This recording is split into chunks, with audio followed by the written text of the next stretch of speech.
Christians against religious freedom? One of the most troubling trends that I'm starting to see more and more is that Christians, Bible-believing Christians, are coming out increasingly against religious freedom. They actually believe that to allow for religious freedom means that you're going to have more sin and more heresy and more corruption and more false teaching and so forth. And so we should not support religious freedom. One of the most prominent Christian teachers or theologians to endorse this view was, of course, John MacArthur.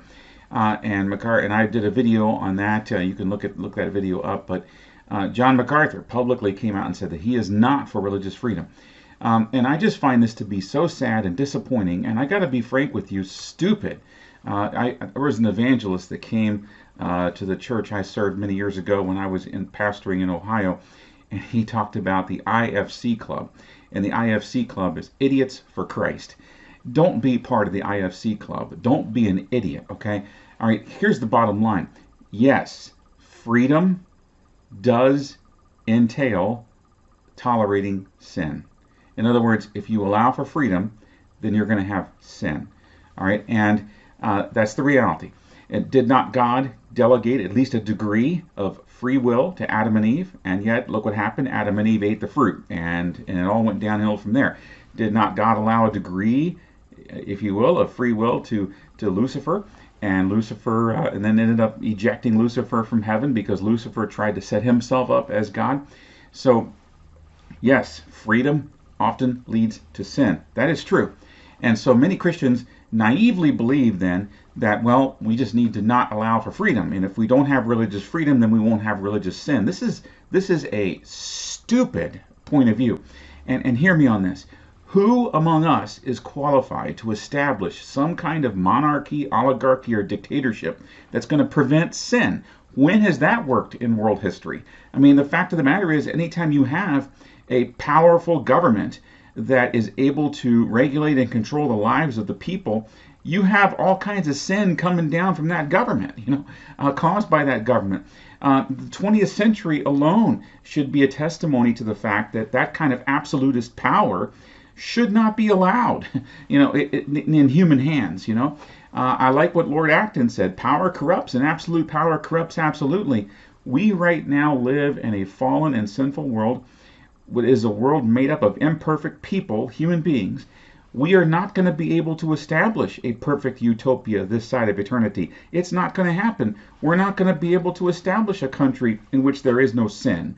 That's just not going to happen, And yet I'm seeing now people from the left and the right, politically speaking, somehow believing that if they jump on the right justice bandwagon, if they jump on the right political movement, they're going to be able to bring about some kind of society in which there is no sin. It is not going to happen this side of eternity. Why? Because we're the problem.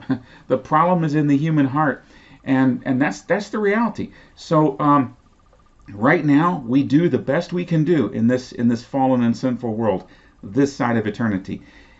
And none of us is qualified to set ourselves up as some kind of perfect king or queen or oligarch to rule the universe or rule. It's just ridiculous. It's stupid, okay?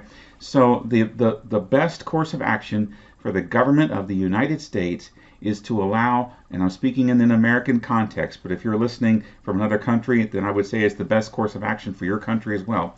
The best course of action for any human government in this fallen world, including the government of the United States, is to allow for the freedom of speech, the freedom of religion, and the freedom of conscience.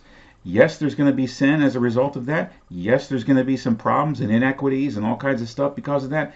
But we allow for freedom, okay? Because ultimately, only God is qualified to establish a perfect kingdom. There will not be a perfect kingdom until we have a perfect king, okay?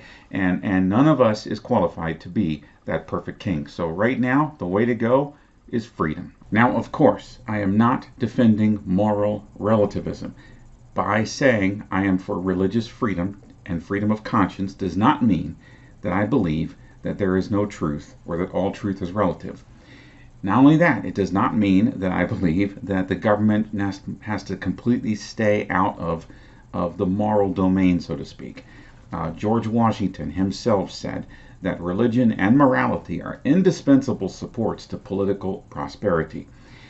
The point that I'm trying to make, though, is that the government is limited, very much limited, and should be limited in how much it can impose a particular view of religion on the people. And the founders of America understood this. That being said, it's important for the people themselves to be moral. John Adams said that our Constitution was made for a moral and a religious people and is wholly inadequate to the government of any other. Benjamin Franklin said that only a virtuous people are capable of freedom. And so it is important that the culture of our country encourage positive moral values that will help keep us together as a society.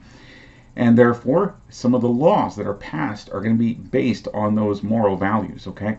But when it comes to religion, when it comes to the particulars of people's faith and so forth, we must allow for religious freedom.